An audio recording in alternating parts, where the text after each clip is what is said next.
औज़ुबिल्लाहिमिनश्शैतानिर्रजीम बिस्मिल्लाहिर्रहमानिर्रहीम अस्सलाम वालेकुम। आई होप कि आप सब खैरियत से होंगे। आज का हमारा टॉपिक है ब्रांचेस ऑफ केमिस्ट्री।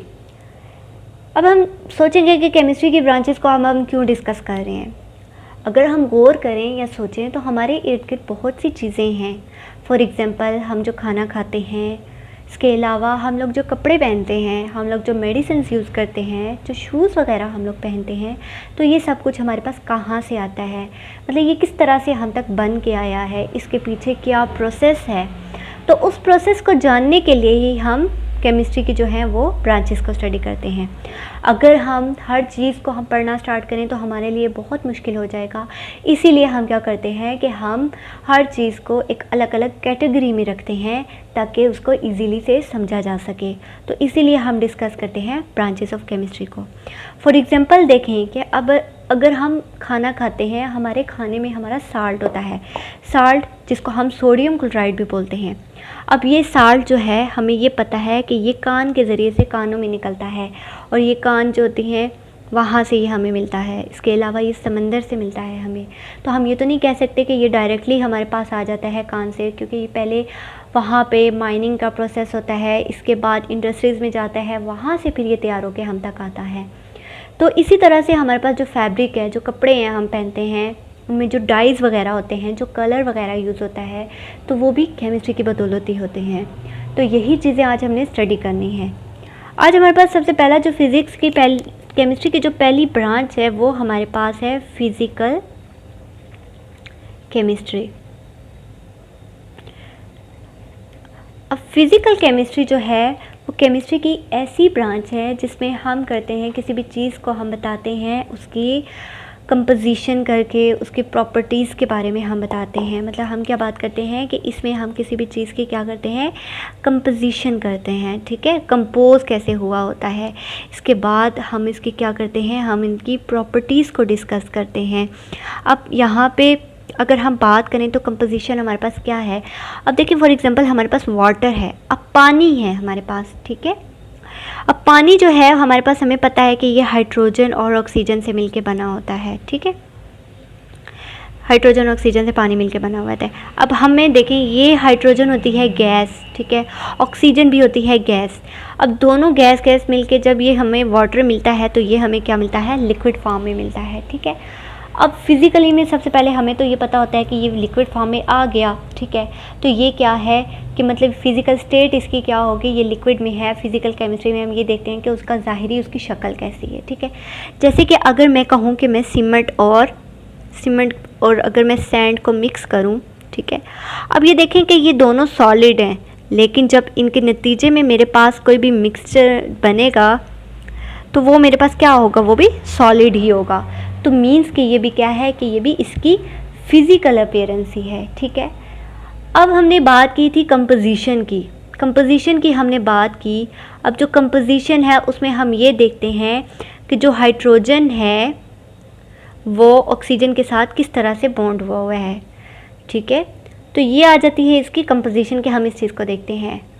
और इसके अलावा इसमें जो फिज़िकल केमिस्ट्री में हमने लॉ एंड थ्योरीज़ के बारे में भी पढ़ते हैं, लॉ एंड थ्योरी क्या होती हैं, ठीक है।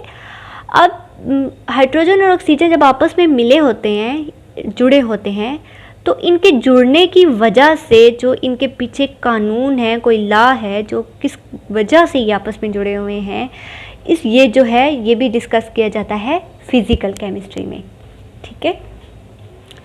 इसके बाद कहते हैं कि इनका इफ़ेक्ट भी होता है गैसेस पे, इनका इफ़ेक्ट होता है इफ़ेक्ट ऑफ गैसेस, ये भी फिज़िकल केमिस्ट्री में ही आता है। फॉर एग्ज़ाम्पल मेरे पास यहाँ पे एक कंटेनर है जहाँ पे मैंने कोई भी चीज़ डाली हुई है और मैं नीचे से मैं इसको हीट दूंगी। यहाँ से फॉर एग्जांपल मैंने इसको हीट दी है, यहाँ पे मेरे पास क्या है, लिक्विड है इस कंटेनर में। तो अब हम देखेंगे कि जब मैंने इसको हीट अप किया तो जो मेरा लिक्विड है ये भी क्या हो जाएगा, हीट होना शुरू हो जाएगा, हीट अप होना शुरू हो जाएगा। तो हम कह सकते हैं कि फिज़िकल केमिस्ट्री में जो है वो क्या होता है, टेम्परेचर का भी बहुत इफ़ेक्ट होता है। इफ़ेक्ट ऑफ टेम्परेचर या टेम्परेचर इफ़ेक्ट जो है वो भी फिज़िकल केमिस्ट्री में डिस्कस किया जाता है। तो अगर हम इसकी इस तरह से अगर हम पढ़ें तो हम कह सकते हैं कि physical chemistry is the branch of science which deal with the study of law and theories to understand the structure and change of matter. कहते हैं कि स्ट्रक्चर को देखना, कि हम फिज़िकल केमिस्ट्री को हम देखते हैं जिसमें हम लॉ एंड थ्योरी को हम पढ़ते हैं कि कोई भी चीज़ अगर किसी के साथ मैटर जो है आपस में जुड़े हुए हैं, उनके पीछे जो लॉ है वो क्या है, इसको जो स्टडी करते हैं वो फिज़िकल केमिस्ट्री होता है। ठीक है, नेक्स्ट जो हमारे पास ब्रांच आती है वो हमारे पास आती है बायोकेमिस्ट्री।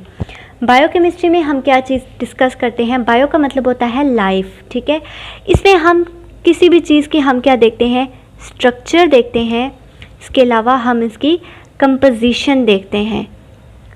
ठीक है, और नेक्स्ट हम इसके अलावा हम देखते हैं जो केमिकल रिएक्शन है, केमिकल रिएक्शन जो होते हैं वो फाउंड इन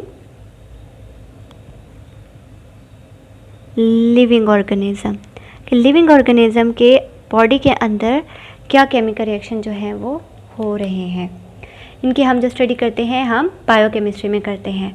फॉर एग्जांपल मैं अगर बात करूं कि हाँ, अब हम खा रहे हैं, हम कोई भी चीज़ खाते हैं, मेरे को बताया कि हम जब नमक हम लेते हैं, साल्ट लेते हैं, तो उसमें हमारे पास मेटल होता है सोडियम का। अब ये सोडियम जो है, ये सोडियम हमारी फूड के ज़रिए से हमारे स्टमक के अंदर जाता है। मोर देन हमारे पास 27 एलिमेंट होते हैं जो हमारी बॉडी के अंदर पाए जाते हैं। ठीक है, 27 एलिमेंट्स होते हैं जो हमारी बॉडी के अंदर मौजूद होते हैं, लिविंग थिंग्स के अंदर मौजूद होते हैं। बायो का मतलब लाइव होता है, तो लिविंग थिंग्स के अंदर ये एलिमेंट्स जो होते हैं मौजूद होते हैं। अब हम ये देखते हैं कि कोई भी एलिमेंट जो हैं वो आपस में, सबसे पहले हम देखते हैं कि उनकी स्ट्रक्चर कैसी होती है। ठीक है, जैसे कि मेरे पास, अगर मैं स्ट्रक्चर की बात करूँ कि मेरे पास हो इथेन, तो इथेन जो है वो हमारे पास इस फॉर्म में होगा, तो मीन्स कि ये इसकी क्या हो जाएगी, स्ट्रक्चर हो जाएगी। केमिकल कंपोजिशन इसकी क्या हो जाएगी, C2H6 हो जाएगी। ठीक है, कंपोजिशन के मतलब वो किस तरह से आपस में जुड़े हुए हैं, और स्ट्रक्चर इसकी इस तरह से होगी। और केमिकल रिएक्शन जो हमारी बॉडी के अंदर हो रहे हैं, फॉर एग्जांपल कि जब आप खाते हैं, हमारी बॉडी के अंदर, हमारे स्टमक के अंदर हाइड्रोक्लोरिक एसिड होता है, बहुत ज़्यादा मिकदार में जो है हमारी बॉडी के अंदर, हमारे स्टमक के अंदर होता है, वो क्या होता है, HCl होता है, हाइड्रोक्लोरिक एसिड होता है, जो कि हमारी फूड को डाइजेस्ट करता है। लेकिन अगर हम कोई फास्ट फूड खा लें, फॉर एग्जांपल हम लोग कोई बर्गर पिज़्ज़ा वगैरह खाते हैं, अक्सर आपने देखा होगा कि लोग जब ये खाते हैं तो उनकी मतलब उनके मैदे में, उनके स्टमक में उनकी जलन स्टार्ट हो जाती है। तो ये जलन जो है वो किस वजह से होती है कि हमारे स्टमक के अंदर पहले तो HCl की मिकदार होती है, लेकिन जब हम और ज़्यादा हम मतलब कोई फास्ट फूड खाते हैं तो उसमें भी HCl की मिकदार ज़्यादा होती है, हाइड्रोक्लोरिक एसिड की मिकदार होती है। तो जब वो भी हमारे स्टमक में जाते हैं तो क्या होता है कि एज अ रिज़ल्ट हमारे HCl की मिकदार हमारी बॉडी में बहुत ज़्यादा हो जाती है, जिसकी वजह से हमें पेन होना स्टार्ट हो जाता है। तो हम कहते हैं कि जो केमिकल रिएक्शन, अब ये जो है हमारी बॉडी के अंदर क्या हो रहा होता है, केमिकल रिएक्शन हो रहा होता है लिविंग ऑर्गेनिज्म के। हमारी बॉडी के अंदर जो हमें पेन होता है वो हमें केमिकल रिएक्शन होता है। ठीक है, जिसकी वजह से हमें पेन होता है, और इसके लिए हम फिर क्या करते हैं कि हम कोई अल्केन मेडिसिन वगैरह जो है वो हम लेते हैं ताकि हमें आराम आ सके। थर्ड हमारे पास जो है, हमारे पास होती है ऑर्गेनिक केमिस्ट्री।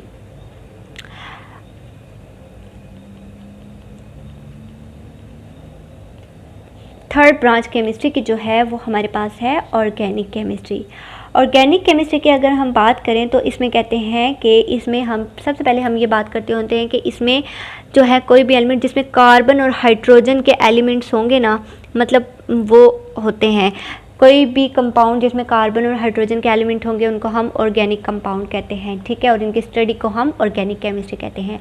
बट एक और बात भी यहाँ पे अगर आप देखें तो आपकी बुक्स में बात होगी कि इसमें जो है वो आपस में क्या होते हैं, कोवलेंट बॉन्ड होते हैं।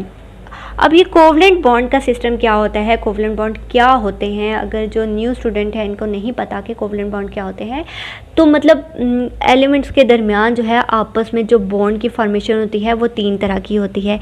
एक होती है आयनिक बॉन्ड होती है, दूसरी हमारे पास जो होती है वो कोवलेंट होती है, थर्ड जो होती है वो हमारे पास होती है कोऑर्डिनेट कोवलेंट बॉन्ड।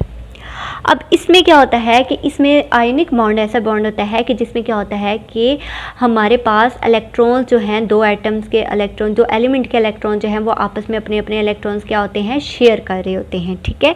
मतलब तो वो आयंस की फॉर्म में बना देते हैं, या तो एक जब दूसरे को एक जब उसको, और उसके नतीजे में क्या होता है आयनिक बॉन्ड के नतीजे में कि एक एलिमेंट के ऊपर पॉजिटिव चार्ज आता है और दूसरे एलिमेंट के ऊपर नेगेटिव चार्ज आ जाता है।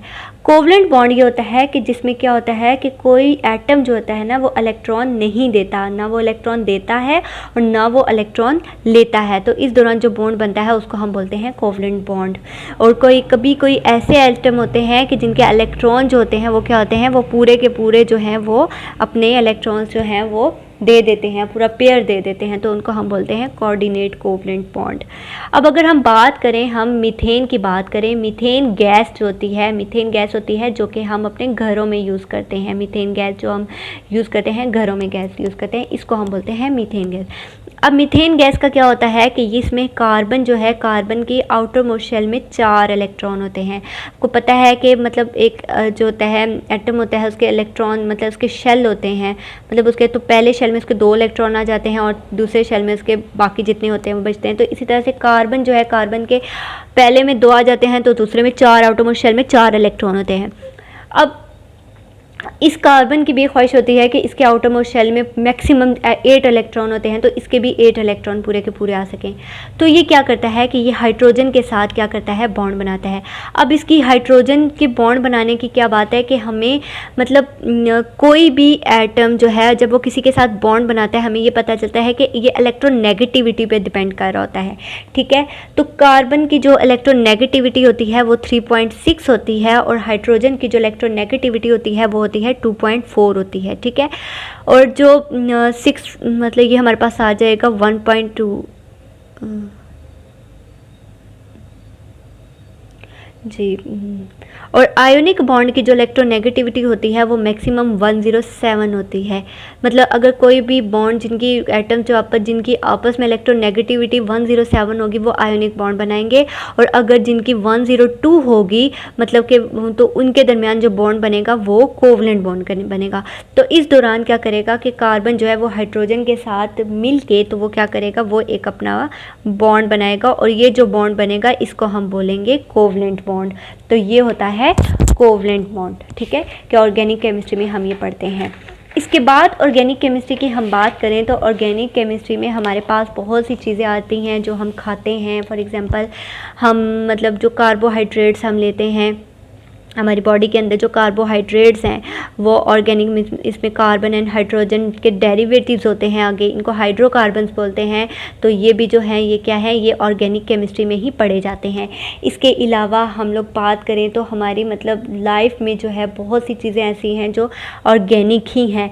तो पहले तो ऑर्गेनिक जो थी वो लिविंग चीज़ों से हासिल की जाती थी, लेकिन अब लेबॉर्ट्रीज़ में भी जो है ऑर्गेनिक केमिस्ट्री की मतलब प्रिपरेशन की जाती है। जैसे कि आप मतलब आप अगर देखें, अगर आप कोई भी फॉर एग्जांपल आप अपनी मेडिसिन्स वगैरह देखते हैं तो वो मेडिसिन्स के जो अंदर एक पेज सा होता है, तो वो उस पेज के ऊपर इंग्रेडिएंट्स लिखे होते हैं। तो वो जितने इंग्रेडिएंट्स होते हैं वो सारे ऑर्गेनिक इन नेचर होते हैं कि वो लेबॉर्ट्री में तैयार किए जाते हैं। इसके अलावा आप लोग जो शैम्पू वगैरह यूज़ करते हैं, जो कंडीशनर यूज़ करते हैं, कोई जो क्रीम यूज़ करते हैं, आप लोग फेस क्रीम यूज़ करते हैं, इसके अलावा आप लोग जो मतलब ग्लिसरीन वगैरह जो ग्लिसरीन यूज़ करते हैं, पेट्रोल डीजल वगैरह, ये सब कुछ ये ऑर्गेनिक कंपाउंड है, ऑर्गेनिक केमिस्ट्री में आते हैं, ठीक है।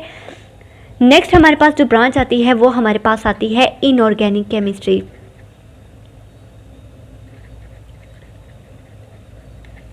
और ये हम बात कर सकते हैं कि ये ऑर्गेनिक केमिस्ट्री के बिल्कुल ऑपोजिट है। मींस कि हमने पढ़ा था कि carbon and hydrogen containing compound जो होते हैं वो ऑर्गेनिक कंपाउंड होते हैं। तो यहाँ पे हम बात करते हैं कि एक्सेप्ट कार्बन एंड हाइड्रोजन जितने भी कंपाउंड होंगे ना पीरियोडिक टेबल के अंदर वो सब के सब क्या होंगे, इनऑर्गेनिक इन नेचर होंगे, ठीक है। इसके बाद ऑर्गेनिक कंपाउंड हो गया। अगर मैं आपसे ये बात करूं कि एग्जांपल मैं आपको दूं सोडियम बाइकार्बोनेट की। सोडियम बाइकार्बोनेट हमारे पास होता है जो इसको हम बोलते हैं खाने का सोडा या मीठा सोडा जो होता है, जो हमारे घरों में मतलब बेकिंग के लिए हम लोग यूज़ करते हैं। अब हमने बात की थी कि कार्बन और हाइड्रोजन कंटेनिंग कंपाउंड जो होते हैं वो हाइड्रोकार्बन होती है, लेकिन यहाँ पर भी तो कार्बन एंड हाइड्रोजन है। तो लेकिन यहाँ पर ये बात होती है कि ये हमने लेबॉर्ट्री में तैयार किया होता है। ये हम लेबॉर्ट्री में तैयार करते हैं, मींस कि हम इसको इस तरह से तैयार करते हैं कि मुख्तलिफ हम जो मेटल्स वगैरह हैं, मुख्तलिफ एलिमेंट्स वगैरह हैं, उनको मिक्सअप करके उनसे हम जो है हम ये सोडियम बाइकार्बोनेट तैयार करते हैं।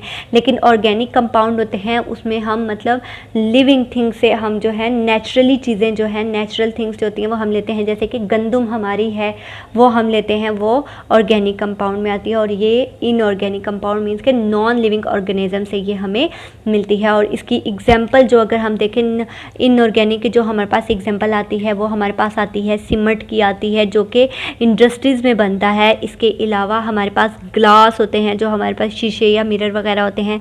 सिरेमिक्स का सामान होता है, जितना भी हमारे पास जो हम कह सकते हैं कि हमारे टाइल्स वगैरह घरों में लगाते हैं, ये चिप्स वगैरह होती है, वो सारी क्या होती है इनऑर्गेनिक केमिस्ट्री की बदौलत ही हमें मिली होती है। नेक्स्ट हमारे पास जो आती है वो हमारे पास आती है इंडस्ट्रियल केमिस्ट्री।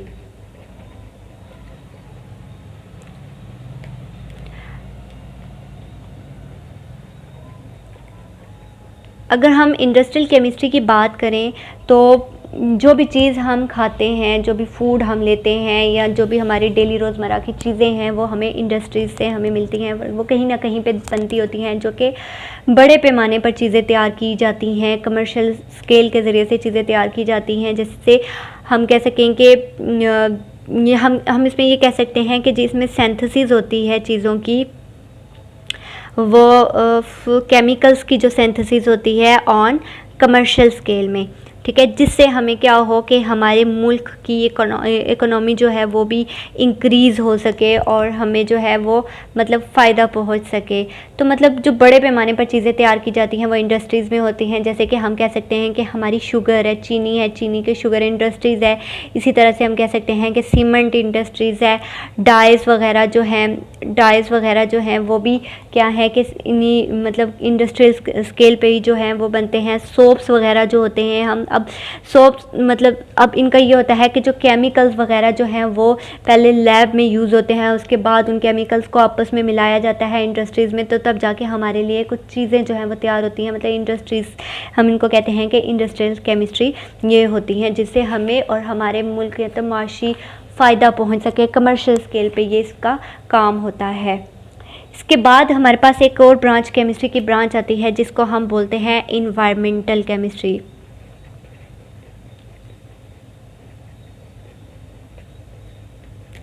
अब इन्वायरमेंटल केमिस्ट्री की अगर हम बात करें तो हम अगर देखें तो हम ये कह सकते हैं कि देखें जो इंडस्ट्रीज़ हैं, अब जहाँ पे भी कोई इंडस्ट्रीज़ होगी उन्हें इंडस्ट्री का ऊपर से धुआं भी निकल रहा होता है। आप लोगों ने देखा होगा कि बहुत सी इंडस्ट्रीज़ होती हैं जिनका वेस्ट मटेरियल निकल रहा होता है, ऊपर से धुआं निकल रहा होता है।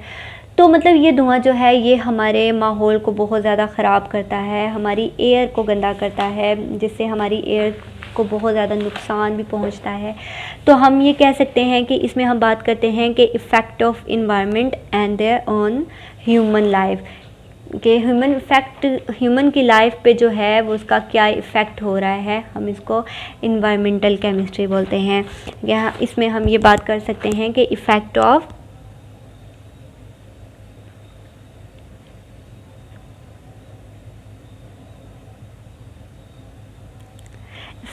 इन्वायरमेंट ऑन ह्यूमन लाइफ, के इंसान की ज़िंदगी पे जो है वो इसके क्या असरात हो रहे हैं। अगर हम देखें तो हमारे मतलब हम लोग इंडस्ट्रीज़ में बहुत सी चीज़ें बनती हैं जिनसे जो क्या होता है कि धुआं या गैसेस वगैरह निकल रही होती हैं। तो ये गैसेस जो होती हैं ये हमारे माहौल को बहुत ज़्यादा आलूदा करती है, हमारे एयर को पोल्यूट करती है, जिसकी वजह से ये होता है कि हमें हमारी जो लाइफ है हमें मतलब इंसानों को, प्लांट्स वगैरह हर चीज़ को बहुत ज़्यादा नुकसान पहुँचता है। एयर में ये गैसेस एयर में शामिल हो जाती हैं, जिससे ये हमारी बॉडी को भी बहुत ज़्यादा ज़्यादा हमारी बॉडी के अंदर, जब हम सांस लेते हैं हमारी बॉडी के अंदर जाती हैं तो ये हमें भी बहुत ज़्यादा नुकसान दे रही होती हैं।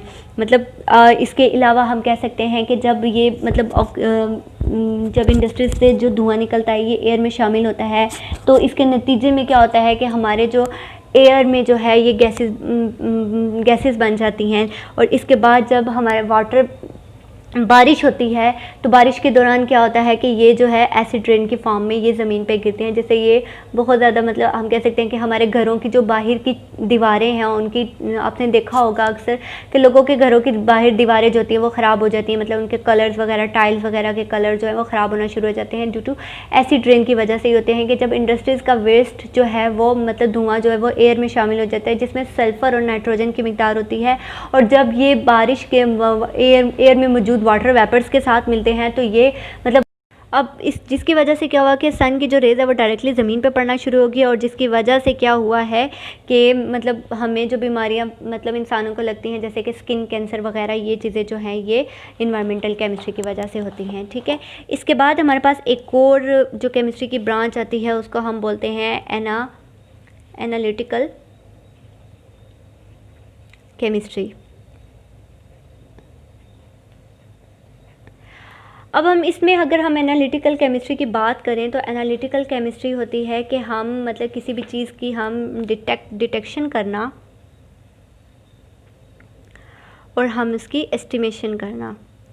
हम इसमें दो चीज़ें पढ़ते हैं, किसी भी चीज़ के हम डिटेक्ट करना और एस्टिमेशन करना। फॉर एग्जांपल कि हम एक कप चाय पीते हैं, चाय तो सबको पसंद होती है, हम एक कप चाय पी रहे हैं। ठीक है, अब इस चाय के कप के अंदर कितने परसेंट हमें ये भी बताना चाहूँगी कि जो हम एक कप टी लेते हैं, जो फॉर एग्जांपल कि चाय जो हम लेते हैं, पत्ती जो होती है, इस पत्ती में होती है कैफ़ीन होती है। ठीक है, अब जब हम एक कप चाय में हम लेते हैं तो इस चीज़ का ये जानना कि एक कप चाय में कितनी मिकदार में कैफ़ीन होती है, ये चीज़ की जाती है एनालिटिकल केमिस्ट्री के ज़रिए से। ठीक है, कि कितने परसेंट, कितनी अमाउंट में जो कैफ़ीन है वो इसके अंदर शामिल है।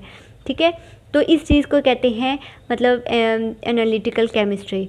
इसके बाद हम ये भी कहते हैं कि अगर हम एक गिलास हम दूध पी रहे हैं तो एक गिलास दूध में कितने ग्राम हम कह सकते हैं या कितनी क्वांटिटी में हम जो है हम कह सकते हैं कि उसके अंदर लैक्टोज शामिल है, तो वो भी जो है वो भी एनालिटिकल केमिस्ट्री के ज़रिए से ही हम इसको डिटरमाइन कर सकते हैं। नेक्स्ट हमारे पास आती है न्यूक्लियर केमिस्ट्री। न्यूक्लियर केमिस्ट्री जो केमिस्ट्री की एक ऐसी ब्रांच होती है जिसके ज़रिए से हम क्या करते हैं कि हम न्यूक्लियर की जो रेडिएशन जो है हम मतलब किसी भी चीज़ के दौरान जो मतलब कोई भी आपस में चीज़ें रिएक्ट कर रही होती हैं तो उनके दौरान जो रेडिएशन इमिट होती हैं या निकलती हैं तो इस चीज़ को हम कहते हैं न्यूक्लियर केमिस्ट्री कहते हैं। और आजकल न्यूक्लियर केमिस्ट्री जो है वो बहुत ज़्यादा जो इलेक्ट्रिसिटी है, हमारी जो इलेक्ट्रिसिटी प्रोड्यूस हो रही है वो भी न्यूक्लियर केमिस्ट्री की वजह से ही जो है वो प्रोड्यूस की जाती है कि इसकी स्टडी हम करते हैं। इसके अलावा न्यूक्लियर केमिस्ट्री में ही एक हमारी जो है हमारी मेडिकल इंडस्ट्री में, मेडिकल में भी हम इसको यूज़ करते हैं। जो आप लोग एक्सरे वगैरह और सर्जरी वगैरह जो आप लोगों की होती है, लेज़र ट्रीटमेंट होती है, ये भी न्यूक्लियर केमिस्ट्री की बदौलत ही होती है। तो आज हमारा टॉपिक इतना ही था। आई होप कि आपको समझ आया हो। तो मज़ीद नेक्स्ट वीडियो में हम आपके साथ हाज़िर होंगे। अल्लाह ताला आप लोगों को अपने हिफ्ज़-ओ-अमान में रखें। अल्लाह हाफ़िज़।